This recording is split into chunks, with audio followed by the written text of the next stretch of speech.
سيئات أعمالنا من يهد الله فلا مضل له ومن يضلل فلا هادي له وأشهد أن لا إله إلا الله وحده لا شريك له وأشهد أن محمدا عبده ورسوله أما بعد فإن خير الحديث كتاب الله وخير الهدي هدي محمد صلى الله عليه وسلم وشر الأمور محدثاتها وكل محدثة بدعة وكل بدعة ضلالة وكل ضلالة في النار. أعوذ بالله السميع العليم من الشيطان الرجيم من حمده ونفخه ونفثه. بسم الله الرحمن الرحيم. قال الله تبارك وتعالى والسابقون الأولون من المهاجرين والأنصار والذين اتبعوهم بإحسان رضي الله عنهم ورضوا عنه. اللهم صل على محمد وعلى آل محمد كما صليت على إبراهيم وعلى آل إبراهيم إنك حميد مجيد. اللهم بارك على محمد وعلى آل محمد كما باركت على إبراهيم وعلى آل إبراهيم إنك حميد مجيد. رب اشرح لي صدري ويسر لي أمري واحلل عقدة من لساني يفقهوا قولي. رب زدني علما. اللہ رب العزت نے سورہ توبہ کی آیت نمبر 100 کے اندر ایک عقیدے کا مسئلہ سمجھایا ہے. فرمایا والسابقون الاولون من المہاجرین والانصار والذین اتبعوهم بإحسان رضی اللہ عنہم ورضوا عنہ. وہ لوگ جنہوں نے اسلام کے لیے سبقت کی، وہ جنہوں نے اسلام کے لیے اپنے گھر بار اہل و عیال کو چھوڑا، وہ لوگ کہ جنہوں نے ان گھر بار چھوڑنے والوں کی مدد کی، اور وہ لوگ کہ جو ان سب کے بعد مسلمان ہوئے مگر ان کی صحیح طریقے سے پیروی کی. اللہ ان سب سے راضی ہو گیا ہے اور یہ اللہ سے راضی ہے. اب پہلے تو اس میں عقیدے کی بات سمجھیں کہ اللہ ان سے راضی ہوا، یہ اللہ نے ہمیں بتایا، ہم اس پہ ایمان لے کر آئے ہیں. ہمیں پتہ نہیں تھا کہ اللہ ان سے راضی ہو گیا ہے. ایسے ہی ہمیں تو نہیں پتا تھا، یہ تو اللہ رب العزت نے آیت نازل کی تو اس نے ہمیں بتایا کہ اللہ ان سے راضی ہو گیا ہے. تو یہ ہمارے عقیدے کے اندر بات شامل ہو گئی کہ یہ جو حضرات ہیں جن کا اس آیت میں ذکر ہو رہا ہے اللہ ان سے راضی ہو گیا ہے، یہ سب حضرات کامیاب ہو گئے، یہ سب حضرات جنتی ہو گئے. اب یہ کون لوگ ہیں؟ اللہ رب العزت نے والسابقون الاولون کہہ کر توجہ دلائی. اب اس کا پس منظر سمجھیں. نبی اکرم صلی اللہ علیہ وسلم نے جب نبوت کا اعلان کیا تو اس وقت میں آپ نہ تو کسی ایک بستی کے لیے بحیثیت نبی بھیجے گئے تھے کہ جس میں کوئی 40 50 100 گھر ہوں انہیں اسلام کی طرف دعوت دینی، بلکہ آپ پوری انسانیت کے لیے رسول بنا کر بھیجے گئے تھے. جہاں تک انسانی آبادی اس وقت موجود تھی، نبی صلی اللہ علیہ وسلم کی رسالت اس وقت تک وہاں پہنچنا ضروری تھی. پھر جیسے جیسے انسانی آبادی بڑھتی چلی جائے گی آپ کی نبوت بھی ان تک پہنچتی چلی جائے گی، اس لیے کہ آپ آخری نبی کی بھی حیثیت سے آئے، آپ کے بعد کوئی نبی نہیں آئے. اب یہ بات بڑی غور طلب ہے کہ جب آپ نے یہ نبوت کا اعلان کیا تو اس وقت دنیا کے 5 بڑے بڑے مذاہب موجود تھے. یہودی موجود تھے، عیسائی موجود تھے، مجوسی موجود تھے، بت پرست مشرکین موجود تھے اور ملحدین موجود تھے. الحاد بھی ایک مذہب ہے. انشاءاللہ اگر تھوڑا وقت ملا تو آخر میں اس کا ذکر کروں گا. یہ بات بڑی غور طلب ہے کہ 5 بڑے بڑے مذاہب کی موجودگی میں ان میں سے بعض کی جو مطلب کتابیں ان کی اتری ہوئی تھیں، ان کے اکابرین تھے، ان کے علماء و مشائخ تھے. اب ان کے درمیان میں جب نبی صلی اللہ علیہ وسلم نبوت کی بات کریں گے تو سب سے پہلے تو ان 5 مذاہب کا سامنا ہے، پھر اس کے بعد پارلیمانی نظام تھا، قبائلی نظام تھا، بادشاہت تھی، تو 3 بڑے بڑے حکومتی نظام دنیا کے اندر چل رہے تھے. آپ ان نظاموں سے بھی ٹکر لینے والے تھے، ان سے الگ آپ کا سامنا تھا. پھر کالے تھے، گورے تھے، لمبے تھے، چھوٹے تھے، موٹے تھے اور پتلے تھے، امیر تھے اور غریب تھے، عربی تھے اور اجمی تھے، افریقی تھے اور روسی تھے. دنیا بھر کے لوگ تھے، دنیا بھر کی اقوام تھیں، مختلف زبانیں تھیں، مختلف رنگ و نسل تھیں، مختلف نفسیات تھیں، کہ جن تک نبی صلی اللہ علیہ وسلم نے اپنی دعوت پہنچانی تھی ان لوگوں نے قبول کرنی تھی اور نجات پانی تھی. اب آپ سمجھیں کہ یہ چیلنج سننے میں بھی چند جملوں میں ختم ہو جاتا ہے، لیکن تھوڑی دیر کے لیے امیجنیشن میں اپنی لے کر آئیں تو آپ ششدر رہ جائیں گے کہ یہ دنیا کا سب سے مشکل ترین کام ہے جس کو کرنا آسان نہیں ہے. الگ الگ مذاہب، ان کے الگ الگ نظریات، ان کے الگ الگ فرقے، خدائی کا تصور علیحدہ، رسالت کا تصور علیحدہ، الہامی کتابوں کا تصور علیحدہ، تشریحات کا تصور علیحدہ، عبادتوں کا تصور علیحدہ، معیشت معاشرت کا تصور علیحدہ، قوم ذات برادری کا تصور علیحدہ. آسان نہیں ہے. آپ نے جب دعوت دینی ہے، شروع میں اکیلے آپ دعوت دے رہے ہیں. آپ سمجھیں، ابھی اگر میں آپ سے کہوں کہ جی عرب کی سرزمین پر ایک امی شخص جو پڑھا لکھا نہیں ہے، اس کے باپ دادا سردار ضرور تھے، مگر آکیوپیشن کے اعتبار سے، پیشے کے اعتبار سے، پس منظر تھا، یعنی معاشی پس منظر کے اعتبار سے وہ سارے، کوئی ان میں لکڑہارا ہے، کوئی پڑھائی ہے، کوئی اناج کا کام کرتا ہے، کوئی کپڑے کا کام کرتا ہے، مطلب وہ کوئی ایسے سیٹھ لوگ بھی نہیں ہے جو دنیا کے اندر سونے چاندی کے ذخیرے رکھنے والے بادشاہ ہیں، ایسے بھی نہیں. تو ایسی صورت میں اس بات کو سمجھیں کہ وہ آدمی کہتا ہے کہ میں اللہ کا آخری نبی ہوں، میرے بعد کوئی نبی نہیں آئے گا، مجھ سے پہلے جتنے نبی گزرے ان کی نبوتیں بھی ختم ہو گئی ہیں، جتنی کتابیں اتری وہ کتابیں بھی منسوخ ہو گئی ہیں، ان پر عمل کرنے والا اب گمراہ ہوگا. اگر میرے اوپر ایمان لے کر نہیں آیا، میرے اوپر اتری ہوئی وحی کی تصدیق نہیں کی، میرے بتائے ہوئے طریقے سے اپنی زندگی نہیں گزاری، وہ شخص مر گیا اس حالت میں تو جہنم میں جائے. آپ تسلیم کریں گے؟ نہیں. یا ابھی آپ عقیدت میں گردن ہلا دیں گے، لیکن اگر اس وقت موجود ہوتے تو آپ نہیں کرتے. پہلی دفعہ کی دعوت میں آپ قبول نہیں کرتے، آپ سوچنے میں مجبور ہو جاتے ہیں یہ کیا کہہ رہا ہے. یہ کہہ رہا ہے کہ ہمارے باپ دادا جو کرتے رہے وہ غلط تھا. یہ کہہ رہا ہے کہ ہماری طرف آنے والے انبیاء کی تعلیمات منسوخ، مطلب اب ان کی بات پہ عمل ہی نہیں ہوگا. یہ ہم پر جو اتری ہوئی کتاب ہے جس پہ زمانہ دنیا نے عمل کیا، اب ان کی کوئی حیثیت نہیں ہے. یہ جو اتنے موٹے موٹے ان کی تشریحات کے اوپر یہ کتابیں لکھی گئی، اب ان کو دریا پرت کر دیں، یہ کیا بات ہے.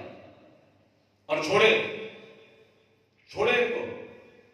بادشاہ جنہوں نے بزور حکومتیں حاصل کی، اپنے زور بازو پہ جنگیں لڑی، فتوحات سے اپنی سرحدوں کو بڑھایا، اس بات کو تسلیم کریں گے کہ انہوں نے جو زور بازو و شجاعت و بہادری سے لڑ کے جو سرحدیں اپنی بڑھائی، اور جہاں یہ نہیں ہو سکا تو ظلم سے بڑھائی، وہاں یہ کہتا ہے کہ جی اس کی رسالت و نبوت کو تسلیم کرو، جس کا مطلب یہ ہوا کہ اس کے مطیع و فرمانبردار بنتے ہوئے اسے بادشاہ مان لو، اسے اپنے اوپر حکمران مان لو. یہ کیسے ممکن ہو سکتا ہے؟ ممکن ہو سکتا ہے. وہ ایمان لائے گا؟ آپ لوگ بتائیں. یہ اتنا آسان لگتا ہے جتنا ہم نے سوچا ہو. ہم تو باپ دادا کی طرف سے مسلمان ہیں، ہمارے باپ دادا مسلمان تھے، اللہ کا ہم پر بہت بڑا کرم و فضل ہے. پھر اس سے بھی بڑا کرم و فضل یہ ہے کہ اس نے عقیدہ توحید کی معرفت دے دی، ساتھ رسالت کی معرفت دے دی، ساتھ سنت کی اہمیت سمجھا دی، ساتھ اب تک ہمیں دین پر استقامت دے رکھی ہے. یہ اس کا ہم پہ کرم و فضل ہے. لیکن سوچیں ذرا اس وقت کو ایک آدمی بھی مسلمان نہیں ہے کوئی. کوئی بھی نہیں. یہ پہلے ہے انا افضل المسلمین کہہ کے یہ سب سے پہلے مسلمان کھڑے ہوئے ہیں. سمجھنے بات کو یہ نہیں. اب ایسے میں جو آدمی سب سے پہلے اسلام قبول کرے گا دنیا میں سب سے بڑا دیوانہ کہلائے گا نہیں کہلائے گا؟ بے وقوف کہلائے گا نہیں کہلائے گا؟ نعوذ باللہ من ذالک. ان کی دانش میں ان کے دیکھنے ان کے سوچنے میں وہ ایک انتہائی بے وقوف آدمی کہلائے گا. ساری دنیا ایک طرف، سب مذاہب ایک طرف، سب حکمرانیاں ایک طرف، ساری دنیا کے لوگ ایک طرف، یہ ایک طرف ہے، تو نے ان کو چھوڑا، ان کی بات کے اوپر ایمان لے کے آ رہا، اس کی بات پہ یقین کر رہا. امی کو، غریب کو کوئی نمایاں سرکاری میں مقام نہیں، 1 انچ زمین پہ کہیں حکمرانی نہیں. بھائی میرے تو اس کی بات کو تسلیم کر رہا ہے نا؟ بظاہر بیماری نہیں لگتی ہے، نہیں لگتی ہے. اور بھائی ذرا سنیے، ذرا سمجھیے، بات کی اہمیت پر غور کریں. ابو بکر ایمان لے کر آ گئے. کون ایمان لایا؟ ابو بکر صدیق رضی اللہ تعالیٰ عنہ مسلمان ہو گئے. علی بن ابی طالب مسلمان ہو گئے. خدیجہ الکبریٰ مسلمان ہو گئی. بلال مسلمان ہو گئے. یاسر کون؟ عمار کے والد، وہ اور ان کی بیوی مسلمان ہو گئے. بھائی میرے عبداللہ بن ام مکتوم مسلمان ہو گئے. عثمان مسلمان ہو گئے. مصعب بن عمیر مسلمان ہو گئے. بات سمجھ رہے ہیں یا نہیں؟ یہ تو میں نے چند مثالیں دی ہیں. کل 39 افراد، صحیح سند سے ثابت ہوتا ہے کہ کل 39 افراد یہ مسلمان ہوئے. ان میں جان پوچھ کر نبی صلی اللہ علیہ وسلم کی بیٹیوں کو نہیں گنتا ہوں، کیونکہ اولاد تو اپنے باپ کے ماتحت ہوتی ہے نا. جان پوچھ کے نہیں گنتا ہوں. وہ تو جو باپ کا دین ہے وہ اولاد کا دین ہوگا. ایسے ہی ہے. چلو 4 کی گنتی شامل کریں تو ٹوٹل مسلمان کتنے ہو گئے؟ 43 افراد. 42 نے ہجرت کی حبشہ کی طرف. مشہور روایت ہے، سب ہم سیرت کی کتابوں میں آپ نے پڑھ رہا تھا. 2 نے ہجرت نہیں کی تھی. وہ 2 تھے اللہ کے رسول اور ابو بکر. ایسے ہی نا؟ ابھی ہم سمجھیں گے اس کو مزید. دیکھیں یہ افراد مسلمان ہو رہے ہیں. ابو بکر، یاسر، ان کی بیوی عبداللہ بن ام مکتوم، یہ سب مسلمان ہو رہے ہیں. ان کو کیا نظر آ رہا ہے؟ چاند کے ٹکڑے ہوتا ہوا؟ نہیں. انہیں کیا نظر آ رہا ہے؟ جبرائیل انسانی روپ میں آتا ہوا؟ نہیں. انہیں کیا نظر آ رہا ہے؟ نبی صلی اللہ علیہ وسلم کا اللہ سے ہم کلام کرنا، معراج ہونا؟ نہیں. یہ تو سب بعد میں ہوگا نا. انہیں کیا نظر آ رہا ہے؟ غزوہ بدر ہوتا، احد ہوتا، احزاب ہوتا، اس میں فتح حاصل ہوتی؟ نہیں، کچھ بھی نہیں. زمین کے خزانوں کا منہ ان پر نہیں کھلا. مال غنیمت انہوں نے نہیں حاصل کی ہے. سمجھنا میری بات میں کیا کہنا چاہ رہا ہوں مسلمانوں کو. اور مزے کی بات تو یہ ہے انہوں نے آپ کی طرح ایسے بیٹھ کر اجتماعی درس نہیں سنا ہے اتنے اطمینان سے کہ آپ بار بار پلٹ کے باہر نہیں دیکھ رہے ہیں. وہ بیچارے تو دار ارقم میں، ارقم رضی اللہ عنہ کے گھر میں آ کر جب وہ بیٹھتے تھے تو کیفیت یہ ہوتی تھی کہ باہر حمزہ پہرا دیتے تھے. چچا حمزہ باہر پہرا دیتے تھے کہ خدا نہ خواستہ باہر سے یہ کفار حملہ نہ کر دیں. تو بیچارے آدھے باہر دیکھ رہے ہوتے تو آدھے لگے رسول کو دیکھ رہے ہوتے. آپ تو اتنے مطمئن بیٹھے نا بھی. اور سنیں، یہ مسلمان ہوئے، اللہ نے ان کا ذکر کیا والسابقون الاولون، وہ جنہوں نے اسلام قبول کرنے میں پہل کی. اب اس لفظ کا مطلب سمجھ میں آ رہا ہے کتنا اہم ہے کہ وہ جنہوں نے اسلام قبول کرنے میں پہل کی، ہماری آپ کی طرح نہیں جنہیں باپ دادا سے ملا ہے، جنہیں سوشل میڈیا پہ کلپ سن کے ہدایت ملی ہے. ہم تو اسے سنتے تھے، اس کو سننے سے ہماری نیتیں بدلی ہیں، ہمارے ارادے بدلے ہیں، ہمیں ہدایت ملی ہے. تمہیں اللہ کے قرآن سے ہدایت نہیں مل سکی، تمہیں سوشل میڈیا سے ہدایت مل سکی. تمہاری ہدایت بھی میڈ ان چائنا ہے، مرہون منت ہے سوشل میڈیا کی. جب تک یہ چل رہا ہے تو تمہارا دین ہے، تمہارا اللہ کی کتاب اور اس کے رسول سے تعلق نہیں، اس سے تعلق ہے. کتنا کمزور ایمان اور دین ہے ہمارا، آپ سمجھیں. ان بیچاروں نے کچھ بھی نہیں دیکھا تھا غریبوں نے تو رسول اللہ صلی اللہ علیہ وسلم کو دیکھا. آپ کی پچھلی زندگی کو جانتے تھے, آپ کی صداقت کو جانتے تھے, آپ کی امانت داری کو جانتے تھے, یہ جانتے تھے کہ اس شخص نے زندگی میں کبھی مذاق کے اندر بھی جھوٹ بولا, کبھی غیر سنجیدہ بات کی, جھوٹ نہیں بول سکتے, یہ بات تو طے ہے. اب یہ سب مسلمان ہو گئے. اچھا اب چلے دوسرے سٹیج کی طرف. اب 42 افراد چلے گئے کہاں؟ 41 افراد چلے گئے حبشہ. 2 رہ گئے, ابو بکر اور محمد الرسول اللہ صلی اللہ علیہ وسلم. جو ہمارے شیخ صاحب کو اعلان میں یہ بات کہنی پڑی, اللہ نے جزائے خیر دے, انہیں یہ بات کہنی پڑی کہ مہمان آئے ہیں, اس کی میزبانی کے نام پر ہی رک جانا نہیں, درس سن کے جانا, کچھ سمجھ کے جانا, کچھ حاصل کر کے جانا, کہنا پڑا نا. ادھر دیکھو ذرا, نبی صلی اللہ علیہ وسلم نے عثمان کو, ابو ذر کو, مصعب کو یہ کہا کہ تم لوگ اپنی عیش و عشرت کو چھوڑ کے, اپنی لاکھوں کروڑوں کی جائیدادوں اور کاروباروں کو چھوڑ کے, اپنے گھر والوں کو چھوڑ کے, اپنے خاندان کو چھوڑ کے تم سب لوگ چلے جاؤ حبشہ. انہوں نے دوسری بات نہیں کی, وہ کہاں گئے؟ سمجھے ہیں بات کو یا نہیں؟ بات کی اہمیت کو سمجھ پا رہے ہیں؟ یا ہمیں دین سننے کا ٹائم نہیں ہے, وہ انہوں نے دین کے لیے اپنے گھر بار تک چھوڑ دیا. تو بھائی میرے کتنا بڑا مقام ہے, موازنہ کر کے دیکھو ذرا اپنا اور ان کا. اور پھر یہ اس درجے کی ہی بات نہیں ہے, اسے اور ذرا گہرائی سے دیکھو تو آپ حیران رہ جاؤ گے کہ اگر مثال کے طور پر میں آپ کو کہوں کہ آپ کو کل صبح چائنا جانا ہے, آپ سر پہ جائیں گے. یا بات یہ ہے میں کمیونیکیشن کیسے کروں گا وہاں پہ, مجھے تو زبان ہی نہیں آتی, مجھے ان کی زبان نہیں آتی, مجھے ان کا طور طریقہ نہیں. ظاہر زبان اور کا فرق ہی نہیں ہوتا, تو تہذیب کا فرق ہوتا ہے, پھر آداب کا فرق ہوتا ہے, رسومات کا فرق ہوتا ہے, زندگی گزارنے کے سلیقے طریقے کا فرق ہوتا ہے.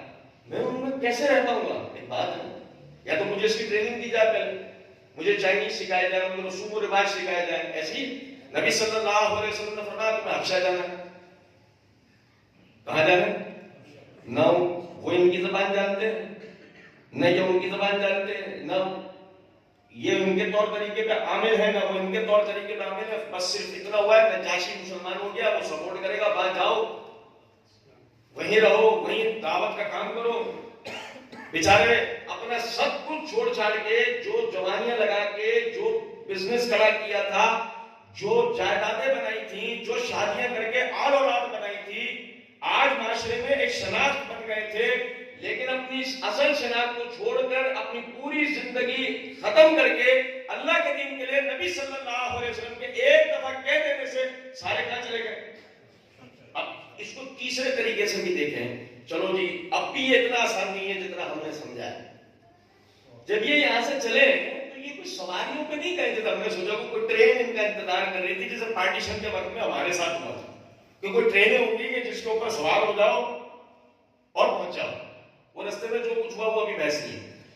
یہ تو بیچارے اس طریقے سے انہوں نے ہجرت کی کہ جزیرہ عرب میں تمام لوگ واقف ہو چکے تھے کہ یہ سب حضرات صحابی ہو گئے. بھائی اس دور میں جو بھی ان کے باپ دادا کے دین کے خلاف چلا جاتا تھا اس کو صحابی بولتے تھے, جیسے آج وہابی بولتے ہیں. اور اگر کوئی مرزا صاحب کے خلاف چلے جائے تو اسے ناسبی بولتے ہیں. ایسی ہے نا. تو ذرا سمجھے گا میری بات کو کہ باقاعدہ وہ لوگ, وہ کوئی گھوڑوں کے اوپر شاہانہ اور اعلاناً حبشہ نہیں جا رہے تھے, بلکہ وہ چھپتے چھپاتے انہوں نے ہجرت کر کے وہ وہاں پہنچے, جس کی وجہ سے ہوا یہ کہ وہ رستے میں کسی سے کمیونیکیٹ نہیں کر سکتے تھے, کسی کو بتا نہیں سکتے تھے, اپنی پہچان نہیں کرا سکتے تھے, اپنے آپ کو دکھا نہیں سکتے تھے. جس کا نتیجہ یہ نکلا رستے میں ان کے کھانے ختم ہو گئے, بھوک پیاس کے نتیجے میں کوئی اور نہیں, نبی صلی اللہ علیہ وسلم کی بیٹی رقیہ شہید ہو گئی, کوئی اور نہیں, عثمان کی بیوی شہید ہوئی ہے. ہم آپ نے مذاق سمجھ رکھا ہے, اتنی معمولی سی بات سمجھ رکھی ہم نے.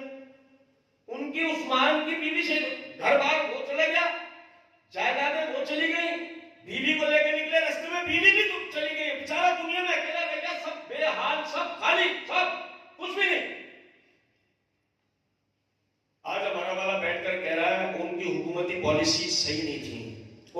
رشتہ داروں کو نوازا، بے غیرتوں، بے شرموں، بے حیاؤں ان کے رشتہ دار بنے اس دین کے لیے. تمہیں تو اللہ یعنی اللہ کے دین کے لیے کبھی سوئی نہیں چبھی، اس کا تو سب کچھ چلا گیا. مذاق سمجھ رکھا ہوں. آپ اندازہ کریں یہ حضرات ہجرت کر کے پہنچتے مدینہ. اچھا ایک ہوتا ہے انسان کا ذاتی تشخص، ایگو کی بڑی اہمیت ہے. ایگو کی اہمیت کا اگر آپ نے اندازہ کرنا ہو تو دیکھیں کہ ہزاروں جھوٹ اور دھوکے بازیاں ہم نے مرزا صاحب کی ثابت کر دی ہیں. حرام ہے کسی ایک کے اوپر کہتے ہیں کہ ہاں مجھ سے غلطی ہوئی تو میں معذرت چاہتا ہوں. یہ ہوتا ہے ایگو. اور نہیں اگر ہم نے غلط کہا آپ ہمیں غلط ثابت کرو، یہی ہوتا ہے نا طریقہ. نہیں، یہ ایگو ہے. آپ اپنے ایگو کے خلاف کسی چیز کو، اپنے انا ذاتی انا کے خلاف کسی چیز کو برداشت کر پاتے نہیں. سنیں ذرا بات کو. ادھر کیفیت یہ ہے کہ یہ لوگ پہنچے ہجرت کر کے وہاں. مصعب بن عمیر جو پہلے جا چکے ہیں بیعت عقبہ کے دن مدینہ ہجرت، انہوں نے وہاں دعوت کا کام کر کے وہاں پہ 2 قبائل مسلمان ہو چکے ہیں. اور 2 قبائل نے آگے بڑھ کر یہ کہہ دیا ہے کہ نبی صلی اللہ علیہ وسلم اور آپ کے ساتھیوں کو ہم مکمل طور پر پروٹیکشن دیں گے. ان کو کہیں کہ وہ ہمارے پاس ہے، ہمارا کھانا ان کا، ہمارا رہنا ان کا، ہماری زندگیاں ان کی. اب وہ نہیں، ہم ان کی جان کی حفاظت کریں گے. ان کو بولیں گے وہ یہاں ہے. اب دیکھیں یہ لوگ وہاں پہنچے، انہوں نے اپنی وہاں جھونپڑیاں ڈالی، انہوں نے وہاں پہ اپنی کچھ ریڑیاں، کچھ ٹھیے ابھی لگانا شروع کیے تھے. کچھ لوگوں سے بود و باش شروع ہوئی تھی، کچھ کام سٹارٹ ہوا تھا کہ پیغام پہنچا سب کچھ چھوڑو اور مدینہ جاؤ. ایگو بڑا اہمیت رکھتا ہے. آدمی بولے کیا میں پاگل دکھتا ہوں؟ پہلے آپ کے کہنے پر ہم سب کچھ چھوڑ چھاڑ کے وہاں گئے، سب کچھ اپنا برباد کرا. اب کچھ تھوڑی سی ترتیب بنی تھی، آپ کہہ رہے ہو وہ چھوڑ چھاڑ کے وہاں چلے جاؤ. ہماری زندگی ہے، ہم انسان ہیں تو کچھ پتلی ہیں کہ جو آپ کہتے رہیں گے ہم کرتے رہیں گے. ایسے ہی ہوتا، ایسا ہوتا نا، لیکن نہیں ہوا. سمے نا وعدہ. اللہ کے رسول نے کہا ہم نے سنا، کہا اللہ کے رسول نے لہذا ہم نے مانا. فوراً سب کچھ اٹھایا، دوبارہ سے صفر پہ آ گئے، دوبارہ سے وہی تکلیف ہوئے، دوبارہ سے وہی پریشانیاں ہوئے اور پہنچے کہاں؟ مدینہ. یہ ہیں وہ لوگ جن کا ذکر کیا اللہ نے دوسرے حصے میں والمہاجرین. یہ مختصراً بتا رہا ہوں آپ کو. داستان تو بہت طویل ہے، سوشل میڈیا چھوڑ کے اصل کتابیں اٹھائیں تو پتہ لگے نا. پھر والانصار، اب تیسرا طبقہ جو اس آیت میں ذکر ہوتا ہے والانصار. سنیں ذرا، نبی اکرم صلی اللہ علیہ وسلم نے فرمایا میزبانی 3 دن ہے، اس کے بعد مہمان کا ٹھہرنا میزبان کے لیے صدقے کا اجر رکھتا ہے. یعنی کہ ہم کسی کے گھر پہ جا کے مسلط ہو جائیں نا ہماری مہمان نوازی کرو، تو مہمان نوازی کتنے دن ہے؟ 3 دن. اس کے بعد اگر اس کو مسلط رہیں گے نا، بھلے رہیں اور اگر وہ اس کی رضامندی ہے تو، لیکن اللہ تعالیٰ اس کو اس کی میزبانی کے نتیجے میں صدقے کا اجر دے گا کہ اس کو کھلا رہا تو تیرے لیے صدقے. ایسے اب آپ سمجھے میرا اس بات کو. انصار یعنی مددگار. ایک انصار وہ تھے کہ جن کا ذکر اللہ نے قرآن میں کہا، قرآن میں کیا کہ یسوع مسیح عیسیٰ ابن مریم علیہ السلام، انہوں نے جب آخری وقت آیا اور ان کے وارنٹ جاری ہو گئے سلیب پر لٹکانے کے لیے اور ان کو سپاہی ڈھونڈتے پھر رہے تھے. انہیں تو نہیں پتا نا آگے کیا ہونے والا ہے. انہیں تو ایسے ہی لگتا تھا کہ جیسے میرے بھائی یحییٰ کے ساتھ ہوا ایسے اب میرے ساتھ ہوگا، مجھے بھی لے جائیں گے، مجھے بھی سلیب پر لٹکا دیں گے، میری بھی گردن کاٹ کے بیچ چوراہے پہ لٹکا دیں گے، نعوذ باللہ. انہوں نے اپنے ساتھیوں کو جمع کیا. من انصاری اللہ، کون اللہ کے دین کے لیے انصار کا رول پلے کرے گا؟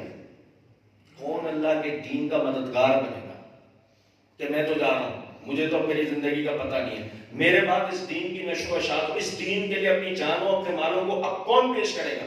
من انصاری اللہ. قال الحواریون نحن انصار اللہ. وہ ان کے ساتھی کہنے لگے ہم اللہ کے دین کے مددگار بنیں گے، ہم ہیں. صحیح.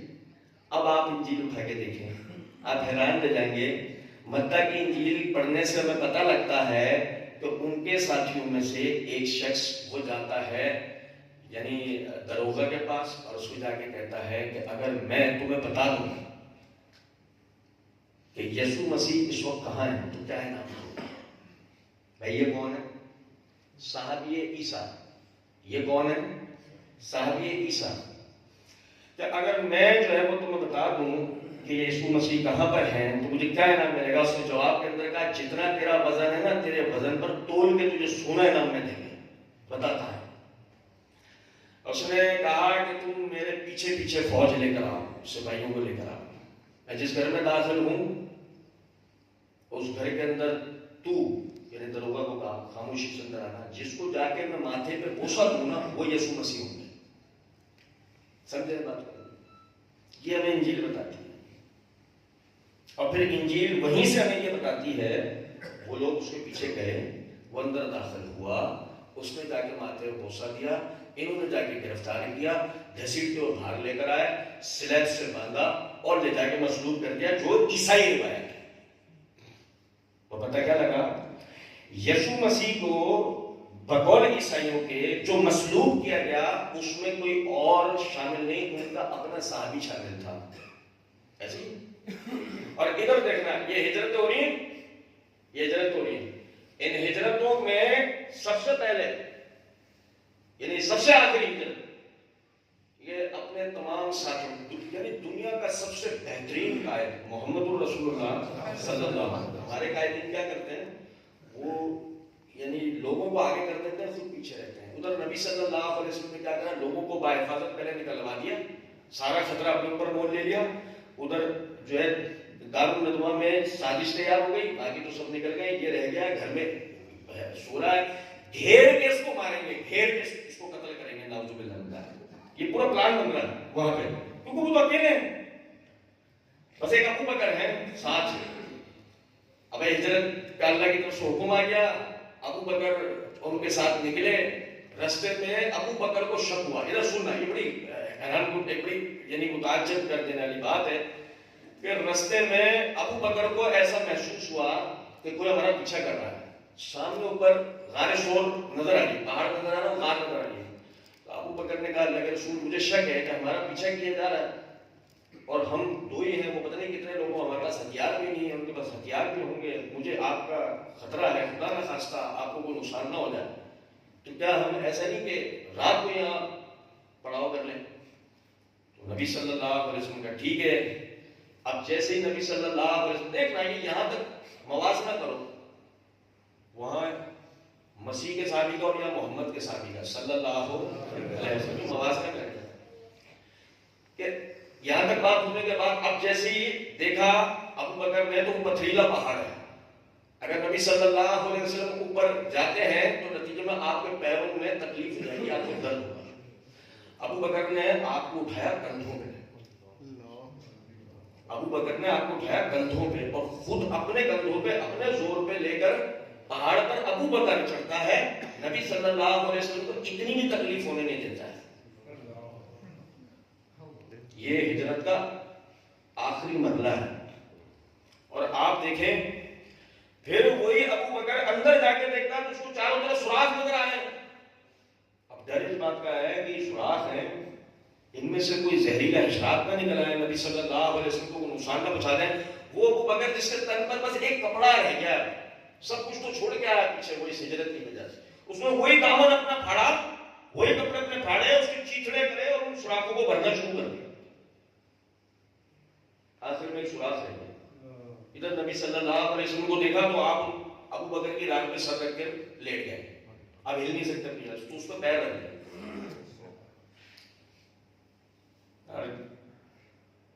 انصاف کریں، انصاف کریں. تم اور میں نے کچھ بھی نہیں دیکھا اس دین میں یار، ہمیں بالکل بھی کوئی تکلیف نہیں آئی. ادھر ان لوگوں کو دیکھو تو صحیح، دیکھو ان کے کردار. اور پھر آپ دیکھیں مزے کی بات، یہ سارے پہنچے کدھر؟ مدینہ. اچھا اب دیکھیں جب ہم انصار کا دیکھتے ہیں، انصار یہ حصے پہ آئے انصار کا، کتنی معمولی سی بات لگتی ہے، انہوں نے ان کی مدد کی، انہوں نے ان کی مدد کی. لیکن اس کے پس منظر کو دیکھیں، یہ اتنی آسان بات نہیں. حرب فجار کے بارے میں پڑھیں تاریخی اعتبار سے. یہ حرب فجار تو وہی تھی اس کے اندر عرب قبائل آپس میں لڑے. وہ جو عرب قبائل، یہ اسلام سے پہلے کی بات ہے، یہ عرب قبائل جو آپس میں لڑے تو باقاعدہ مدینہ بعض قبائل کا حلیف تھا اور مکہ بعض قبائل کا. تو یہ دونوں ایک دوسرے یعنی کہ حلیف تھے، حلیف وہ دوسروں کا، اور یہ دونوں ایک دوسرے کا حلیف تھے. تو جب مکے والوں کا ان پر زور چلتا تھا، مکے والے چونکہ جنگجو تھے، ان پر حملہ آور ہوتے تھے، یہ زرعی پیشہ لوگ تھے، ہاری کسان ٹائپ کے لوگ تھے، جب بھی ان کا زور چلتا تھا ان پر حملہ کرتے تھے، بڑے پیمانے میں نقصان پہنچا کے نہیں چلے جاتے تھے. کوئی ان میں عبد المطلب کا بھائی تھا، کوئی ان میں امیہ کا بیٹا تھا، کوئی ان میں عتبہ کا چچا تھا، کوئی ان میں خود ربیہ تھا، کوئی ان میں عمر بن ہشام تھا. سمجھیں آج یہ دو ٹکڑے ہو چکے ہیں. ایک حصہ اپنے باپ دادا کے دین پر قائم ہے، دوسرا محمد رسول اللہ صلی اللہ علیہ وسلم کے دین پر آ چکا ہے. گھر والوں نے اپنے ہی گھر والوں کو گھر سے نکال دیا ہے اور شہر والوں نے اپنے ہی بھائیوں کو اپنے شہر سے بے دخل کر دیا ہے. یہ بے یار و مددگار ہیں. مکے کی آدھی طاقت ٹوٹ چکی ہے. بہترین موقع ہے آج بدلہ لیا جائے ان لوگوں سے جو ہمارے باپ دادا مارے گئے، جو ہمارے معصوم بچے مارے گئے، جو ہماری بہن بیٹیوں کی عزتیں لوٹی گئی، جو ہمارے زمینوں کو جلایا گیا، ہمارے کھیت کھلیانوں کو نقصان پہنچایا گیا. آج موقع ہے کہ ان سے بدلہ لیتے ہیں. بلاؤ ایک کو اسلام میں کہ مدد کریں گے، اور جیسے ہی اندر داخل ہو تو وہ کرو جو حسین کے خاندان کے ساتھ کوفے والوں نے کیا تھا. بھائی میرے ایسے ہی ہے، کوئی مفروضے کی بات تو نہیں ہے نا. بتایا تھا تاریخ میں کہ ایسا بھی ایک واقعہ ہوا ہے کہ بلایا گیا تھا کہ ہم آپ کے مددگار ہیں، اور کیا کیا گیا تھا. سمجھے بات کو؟ تو آپ دیکھیں کہ یہ سب افراد جانے والے جاتے ہیں، وہ ان کو مدد دیتے ہیں، اور مدد کس قسم کی دیتے ہیں آپ سمجھیں. عبد الرحمن ابن عوف کو لے کے ان کا انصاری بھائی جو نا وہ لے کے جاتا ہے ہاتھ پکڑے پکڑے اپنے گھر کی طرف، اور دیکھ کے کہتا ہے، دکھا کے کہتا ہے یہ دیکھ یہ 2 منزلہ میرا گھر بنا ہوا ہے، یہ نیچے والا اس طرح، اوپر والا اس طرح، تجھے کون سا پسند ہے؟ یہاں ہم اگر کرائے پہ بھی کسی کو مکان دیتے ہیں نا تو بھاری ایڈوانس لیتے ہیں. جو ایفیڈیوٹ بنواتے ہیں اس میں لکھتے ہیں ذرا بھر بھی نقصان پہنچا نا سارا تمہارا ایڈوانس ضبط کر لیں.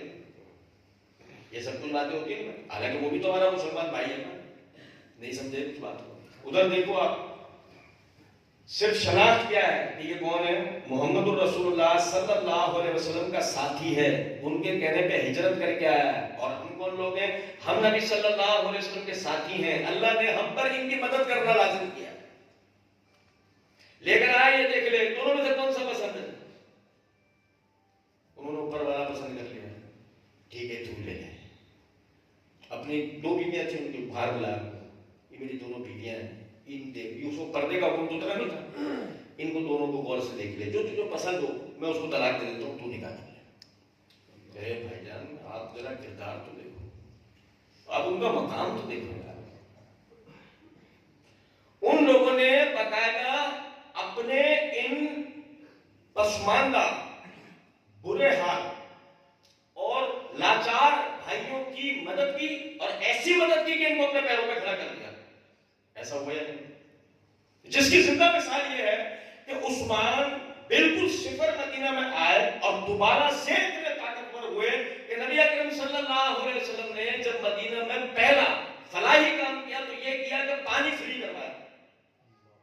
جو یہود پیسے لے کے بیچتے تھے اس کو فری کروانے کے لیے آپ نے یہودیوں سے کہا یہ اپنے کنویں ہمیں بیچتے ہو؟ جی بیچیں گے. تو دونوں تو نکل کے جانا تھا. اب ان کا یہاں کچھ بھی نہیں تھا. کتنے کہ انہوں نے بہت بھاری قیمت مانگی. نبی صلی اللہ علیہ وسلم نے صحابہ کی میٹنگ بلائی اور اپنا ایجنڈا سامنے رکھا کہ میں پانی کو سب کے لیے اب فری کرنا چاہتا ہوں. اس کے لیے ایک کنویں خریدنے پڑیں گے، تم لوگ اس میں پیسے ملاؤ. اللہ رب العزت نے تم میں سے ہر شخص کے لیے اس کے بدلے جنت کو رکھا. عثمان رضی اللہ عنہ اچھی طرح جانتے تھے کہ یہ بیچارے مطلب ابھی تو کچھ کھانے کمانے جیسے ہوئے ہیں، ابھی اللہ کے رسول کے کہنے پہ سب کچھ نکال کے دے دیں گے اور دوبارہ سے گھر دیں گے. عثمان رضی اللہ عنہ نے کہا اللہ کے رسول کسی اور سے کہنے کی ضرورت نہیں ہے، میں اس کو خریدتا ہوں. نبی صلی اللہ علیہ وسلم نے کہا تو بیٹھ جا، تو بیٹھ جا، کیوں بیٹھ جا؟ نہیں سمجھے بات کو؟ ہمارا والا اگر کوئی آگے بڑھ کے دیتا ہے تو ہم تو بولتے تو پہلے لا، ایسے ہی نہیں، کیونکہ پتا ہے ایسے نہیں دیتا اپنے اللہ کے دین کے لیے. ہمیں بھی وہ بہت لمبے چوڑے اور سواب پہلے بتاؤ، کو ڈراؤ اللہ سے، پھر جا کے ہمارا والا کچھ دیتا ہے. ادھر دیکھو، ادھر عثمان اتنا کرتا ہے اللہ کے دین کے لیے کہ اللہ کے رسول چاہتے ہیں کہ اب کسی اور کو بھی کوئی اجر مل جائے، کوئی اور بھی جنت میں ہو جائے. عثمان تو ہوا بات نبی کا تو بیٹھ گئے. پھر آپ نے اعلان کیا. اب ظاہر ہے کہ کیسے کوئی کھڑا ہو، کیسے ہے ہی نہیں، پیسے ہی نہیں کسی کے پاس، اتنے پیسے کہاں سے جمع ہو، کوئی نہیں کھڑا ہوگا. پھر دوبارہ سے کہا، کوئی نہیں کھڑا ہوگا. عثمان کھڑے ہوئے، اللہ کے رسول کی شور سے کہنے کی ضرورت نہیں، میں خریدتا ہوں. 4 مرتبہ ایسے ہی ہوا. آخر نبی صلی اللہ علیہ وسلم نے فرمایا اے عثمان تو جتنی مرتبہ بھی نا کھڑا ہوا اتنی مرتبہ فرشتہ تیرے لیے جنت کی بشارت لے کر آیا. بھائی میرے سمجھنا ذرا بات. اب جناب علی غور کریں ذرا اس بات کے اوپر کہ ان لوگوں نے، انصار نے ان کی مدد کرنا شروع کی، نتیجہ یہ نکلا. اب دیکھنا ان کا انصار ہونا دوسرے طریقے سے دیکھنا. اب تک جزیرہ عرب میں سب ان کے ساتھ کاروبار بھی کرتے ہیں، رشتے ناطے بھی کرتے ہیں، خاندانداریاں بھی ہوتی ہیں، تہوارات میں بھی شریک ہوتے ہیں، میلے ٹھیلوں میں بھی جاتے ہیں. جزیرہ عرب میں ان کے لیے کہیں کسی قسم کی کوئی پابندی نہیں ہے. لیکن جیسے ہی انہوں نے صحابہ کرام رضوان اللہ علیہم اجمعین کو سپورٹ کی، مہاجرین صحابہ کو سپورٹ کی، پورے جزیرہ عرب میں ان کا سوشل بائیکاٹ کر دیا. اور اس سوشل بائیکاٹ کی ایکسٹریم لیول کب آیا؟ جب آزاد کی لڑائی. سارا جزیرہ عرب مل کے ان سے لڑنے کے لیے آیا. ہونا یہ چاہیے تھا کہ یہ نبی صلی اللہ علیہ وسلم سے کہتا ہے اللہ کے رسول آپ تو اچھی طرح جانتے ہیں ہم لڑنے پھرنے والے لوگ تو نہیں ہیں، ہم تو ہاری کسان لوگ ہیں. ہم لوگوں نے آپ لوگوں کی مدد کی تھی اس لیے کہ اس وقت آپ بڑی پسماندہ حالت میں تھے، کوئی آپ کا دنیا میں سپورٹ کرنے والا نہیں تھا. اب لیکن مسئلہ یہ ہو گیا ہے سارا جزیرہ عرب ہمارا دشمن ہم پر حملہ کرنے کے لیے آ رہا ہے، ہمارے چھوٹے بچے ہیں، عورتیں ہیں، بوڑھے ہیں ہمارے. آپ لوگوں کی مدد کرنے کے نتیجے میں ممکن ہے کہ یہ سب مارے جائیں. تو بہتر یہ ہوگا آپ اپنے ان ساتھیوں کو لے کے فی الحال کہیں اور چلے جائیں. جب ہم سمجھیں گے کہ اب ہم نے طاقت اکٹھی کر لی، ہم آپ کی مدد کرنا ہے. ایسے ہی ہے. مثال دیتا ہوں اس کی ایک چھوٹی سی. آپ نے پچھلے ہی دنوں تو افغانیوں کو واپس بھیجا ہے، نہیں بھیجا؟ لیکن ادھر دیکھو ذرا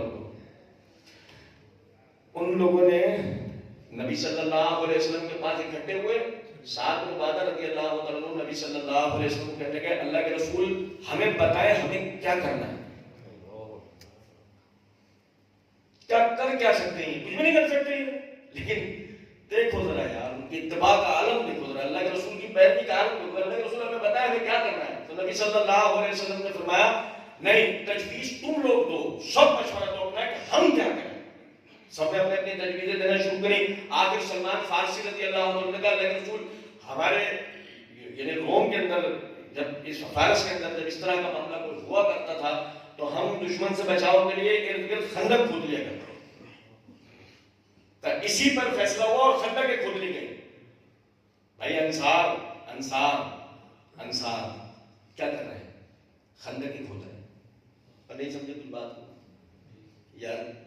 پتہ ہے کیا بولے او بھائی اب بس کر دو یار. تو تمہارے کہنے کے اوپر ہم نے اپنے گھر بار تمہیں شریک کر لیا، تمہارے کام کاروبار سے سیٹ کروا دیے، تمہاری شادی بیاہ کروا دیے، خاندان میں سب کچھ ہو گیا. اب ایسا تو مت کرو، تمہیں تو ہمیں بالکل مزدور بنا دیا. بھائی میرے ہم یہاں کے رہائشی تھے، ہم یہاں کے مخصوص لوگ تھے، ہم یہاں کے نیٹیوز تھے، تم ہم سے کیا تحم لے رہے ہو؟ تم ہم سے کیا کروا رہے ہو؟ کچھ ہمارا ذاتی تشخص رہنے دو. نہیں، انہوں نے تو دائرے اٹھائی کیونکہ وجہ تھی اس کی. سب سے پہلے خندق کس نے کھودنا شروع کی؟ محمد الرسول اللہ صلی اللہ علیہ وسلم. قائد بھی تو دیکھو نا کیسا بات ساری جو کہتا پہلے خود کر کے دکھاتا ہے، ڈائلوگ بازی نہیں. اب آپ سمجھیں کہ انصار جو ہے انہوں نے خندقیں کھودی. چلو خندقیں کھودنے تک درست تھا. سلمان فارسی تھے نا. اچھا مہاجرین جنگجو تھے نا، انہوں نے جنگوں کی ہیبت نہ کیے دیکھ رکھی ہے نا، انصار میں تھوڑی دیکھ رکھی ہے. اب ذرا دیکھو خندقیں کھل گئی، مدینے کے داخلی راستے سب بند ہو گئے، سب بند، شہر میں بند ہے. اب کسی قسم کا کوئی کام کاروبار نہیں کر سکتے، کسی قسم کا اناج شہر کے اندر نہیں لے کے آ سکتے، کسی بھی قسم کا آدمی باہر نہیں جا سکتا، باہر کا اندر نہیں آ سکتا. بیماری میں علاج کے لیے باہر جانے کی نوبت آئے تو نہیں، یہی بیماری میں مر جائے گا، لیکن اب باہر نہیں جا سکتے. وہ خندقیں کھل گئی ہیں اور باہر چاروں طرف اتحادی افواج نے پڑاؤ ڈال لیا ہے. سب کہاں بیٹھے ہیں؟ سب کدھر ہیں؟ لڑنے کے قابل جتنے افراد ہیں نا خندقوں کے اندر بیٹھے ہیں. کب؟ دوپہر کی تپتی دھوپ میں بھی بیٹھے ہیں، رات کی سخت سردی میں بھی بیٹھے ہیں، خندقوں میں بیٹھے ہیں. کیوں؟ کوئی عبور کر کے نہ جائے، کوئی اسے کراس کر کے نہ جائے. تو پہرے کے اوپر سب بیٹھے ہیں، سب نے اپنے آپ کو ان خندقوں کے اندر ایسے ڈال لیا ہے کہ بس اب ان پہ مٹی ڈالنے کی دیر ہے. آپ سمجھ لیں اس بات کو، وہ خندقیں نہیں تھیں. اگر وہ جنگ ہار جاتے تو وہ سب کی سب ان کی قبریں تھیں، اجتماعی قبریں. لیکن انہوں نے اللہ کے رسول پر کے حکم پر اپنی قبریں خود کھود کے اس میں وہ کھڑے ہیں تیار. یہ تھے انصار. اور ابھی تفصیل بہت باقی ہے. اب آ جاؤ تیسرے چوتھے حصے کے اوپر، والذین اتبعوہم بإحسان. سنیں ذرا اس بات کو. اب بھائی ابو جہل کے بیٹے اکرمہ فتح مکہ کے دن مسلمان ہوئے. کس دن؟ اور سنو بات سننا میری ذرا غور طلب باتیں یہ. ہمارا والا پتہ ہے کون ہے؟ تم ابھی جنگ کا اعلان کرو، اور امریکہ تو خیر ایک طاقتور ملک ہے، اسے چھوڑو. تم اسرائیل کے خلاف جنگ کا اعلان کرو، اتنا سا ملک ہے وہ تمہارے مقابلے میں. تم اسرائیل کے خلاف جنگ کا اعلان کرو. آج تمہارے جتنے ہیں نا یہ صحابہ کے خلاف بدزبانی کرنے والے، گلوکوز لگوا کے ہاسپٹلوں میں لیٹے ہوں گے، ہم تو بیمار ہیں. اب بات سمجھ رہے ہو یا نہیں؟ یہ کہیں گے ہم اپنے اماؤں کے اکلوتے ثبوت ہیں. حدیثیں پڑھ پڑھ کے سنائیں گے اس شادی والی کہ جو اپنے ماں باپ کا اکلوتا تھا، تو اللہ کے رسول نے کہا تیرے ماں باپ زندہ ہیں، جا ان کی خدمت کر، یہی تیرا جہاد ہے. وہ حدیثیں پڑھ پڑھ کے سنائیں گے. یہ وہ قوم ہے، میں صحیح بتا رہا ہوں. اکرمہ مسلمان ہو گئے فتح مکہ کے بعد. نبی صلی اللہ علیہ وسلم نے ان کو غزوے پر بھیج دیا، جنگ پہ بھیج دیا. وہ جنگ پر چلے گئے. کون؟ ابو جہل کے بیٹے، جو پہلے اسلام کے دشمن تھے. نہیں سمجھے؟ ہونا کیا چاہیے تھا کہ بندہ باہر نکل کے جاتا، ڈبل ایجنٹ کا رول پلے کرتا، یہاں سے جاتا باہر دشمنوں کے ساتھ مل جاتا، دشمنوں کو پوری پلاننگ سے آگاہ کرتا، اندر کے سارے چور رستے بتاتا، مدینے پر وہ کون سا رستہ ہے جس کے ذریعے ہم حملہ کریں تو آخر کار ہم مسلمانوں کو شکست دے دیں گے اور پورا جزیرہ عرب کا آخر کار روم کی حکمرانی ہوگی. کیونکہ اس وقت روم خواب دیکھ رہا تھا عرب خطے پر قبضے. یہ جو آپ کا ابرہہ والا واقعہ ہے نا، یہ اسی کا حصہ تھا. اور سمجھے ذرا اس بات کو، وہی اکرمہ حملہ کرتا ہے جا کے ابو جہل کا بیٹا. تم تو ابو سفیان کے بیٹے کو رو رہے ہو، تم تو اس پہ ہم سے بات کرو گے. یہاں کیفیت یہ ہے کہ ابو جہل کا بیٹا اکرمہ وہ اللہ کے دین کے لیے جا کر وہ جہادی کارنامے کرتا ہے جس کی دنیا میں کوئی مثال نہیں. گیا اللہ کے دین کے لیے وہ جمع مردی کے ساتھ اس نے جنگیں شروع کی ہیں کہ اس نے پلٹ کے کبھی دیکھا نہیں کہ پیچھے اپنے بیوی بچے، اپنے خاندان، اپنے سب کچھ ایسے کر گئے ہوں. اللہ کے دین کے لیے جمع مردی کے ساتھ لڑتا رہا. یہاں تک کہ یہ پشتون دنیا والے جہاز میں بھی چڑھا تھا یہ آدمی. جب تو آرام کرنے گھر پہ آ جاتا کہ یار پہلے اتنے مشکل محاذوں سے آ رہا ہوں، اس میں تو آرام کرنے دو، یہ تو اور مشکل ترین مشن ہے. لیکن نہیں، اس میں بھی جا کے چڑھ گیا کہ نہیں یہاں بھی جاؤں گا. یہ فتح مکہ کے بعد مسلمان ہوا تھا. ہمارا والا کہہ رہا ہے فتح مکہ کے بعد تو ان لوگوں نے اسلام قبول کیا جو اسلام کے روگ میں آ گئے تھے، انہوں نے ڈر کے اسلام قبول کیا. ڈر کے اسلام قبول کرنے والا یہ کردار ادا کرتا ہے. ڈرپوک تو تمہارے جیسے بے اوقات لوگ ہیں جن کا حالت یہ ہے کہ اگر ان کو کہو صرف اکیڈمی میں آنے دو، وہ اگر جہلم میں پیر رکھ لیں تو جو چور کا حال وہ ہمارا ہے. تاریخ گواہ ہے. جہلم والے بھائیوں مجھ سے پچھلے 2 سال پہلے کا واقعہ پوچھو. ہم نے جا کے وہاں جمعرات کو پروگرام کیا, حضرت صاحب کے لیے سنا تھا. مر بھی رہے ہو تو اتوار کو اکیڈمی میں آتے ہیں, کیفیت ہو گئی بدھ تک حضرت صاحب کا انتظار کیا ہے کہ جھلم شریف میں پیر ہی رکھ لیں, پیر بھی نہیں رکھے انہوں نے. آپ اندازہ تو کریں ذرا اس بات کا. وہ کہہ رہے ہیں کہ کر کے کس نے اسلام قبول کیا ہے؟ ان لوگوں نے کہ جنہوں نے اسلام قبول کرتے ہی اپنے آپ کو اسلام کے لیے ایسا پیش کیا کہ بے جگری کے ساتھ اللہ کے دین کے لیے جا کے ان محاذوں پہ لڑائی کی کہ جہاں لڑنا آسان نہیں ہے. وہ تو سمجھ لیں خود کش مشن ہے سارے, کہ جانے والا شہیدی ہو کے آئے گا اور اللہ کے بندے غازی بن کے لوٹے اللہ کی دی ہوئی مدد سے. اور اگر وائرل جاری نہ ہو جائیں تو آپ کے علم میں اضافہ کر دوں کہ فتح مکہ کے دن چچا عباس نے اسلام قبول کیا تھا. معاویہ تو صلح حدیبیہ میں ہی مسلمان ہو چکے ہیں. معاویہ رضی اللہ تعالیٰ عنہ کے لیے صحیح سند سے جو ثابت شدہ بات ہے وہ صلح حدیبیہ میں مسلمان ہو چکے تھے.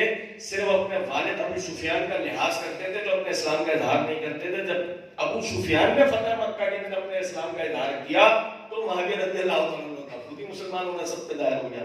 چلے ہم تو یہ بات کہتے ہیں چھوڑو سب کو, یہ بتاؤ فتح مکہ کے بعد جو حضرات مسلمان ہوئے انہوں نے فتح مکہ سے پہلے یا بعد نبی صلی اللہ علیہ وسلم یا اسلام کو نقصان پہنچایا یا اسلام کو ترقیاں دلوائیں؟ بات کرو اس میں. اگر ان کی وجہ سے اسلام کو ترقیاں ملی تو ثابت کیا ہوا کہ جو اللہ نے کہا والذین اتبعوہم بإحسان, وہ لوگ کہ جو ان سب کے بعد مسلمان ہوئے مگر ان کی پیروی صحیح طریقے سے کی, رضی اللہ عنہم ورضوا عنہ, اللہ ان سے راضی ہو گیا, یہ اللہ سے راضی ہو گئے. او اللہ کے بندوں ذرا اس بات کو سمجھو, تھوڑی دیر کے لیے تمہاری ایرانی منطقیں سمجھ بھی لیں تو تم اللہ کا ڈر تو دل میں رکھو کہ اللہ نے یہ کہہ دیا رضی اللہ عنہ, اللہ ان سے راضی ہوا ہے, اور تم ان کے بارے میں بدزبانی کر رہے ہو جن سے اللہ راضی ہوا ہے. یہ عقیدہ ہمیں اس نے سمجھایا. تو تمہیں اپنے ایمانوں کی فکر ہونی چاہیے, ان کے نہیں. تمہیں اپنے اعمال کی فکر ہونی چاہیے, ان کے نہیں. اللہ رب العزت صحابہ کرام رضوان اللہ علیہم اجمعین کے حوالے سے ہمیں صحیح منہج دے. اللہ رب العزت ہمیں ہدایت دے. صحابہ کرام رضوان اللہ علیہم اجمعین کی صحیح معنوں میں عزت کرنے کی توفیق عطا فرمائے, اور اللہ رب العزت نبی اکرم صلی اللہ علیہ وسلم کی کل قیامت کے دن شفاعت نصیب فرمائے.